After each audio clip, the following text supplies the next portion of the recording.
doktorluk kasbida o'qigan va xizmat qilgan. Vatandan chiqqandan keyin shu vatanda Sharq Turkistonda Xitoyning atom silahı olib berish tufaylidan qanchalik Uyg'urlarningki turli kasalliklarga giriftor bo'lganligi ve şu atom sınıfının ziyankeşlik uçurganlığını dünyaya, xalqaraga bildirish uchun 10 yıllardan beri hizmet qilib Muşu sahada Uyg'urlarning muşu jihatdagi derdini, asirtini dunyoga anlatıyor. Yakın vaqtlarda bo'lsa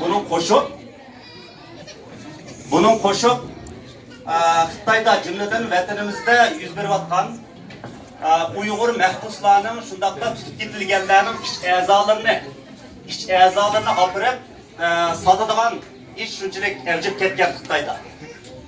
Muşu organ savdosi deydigan buni shu Uyg'urlarda vatanda yuz berayotgan Xitoyning muşu zo'ravonligi, shu mudish jinoyatini dunyoga anlatishni ham o'zining burun qilayotgan xizmat bilan qo'shib birga yetib boryapti. Muşu jihatda dunyoning har qaysi joylarida ko'p qatim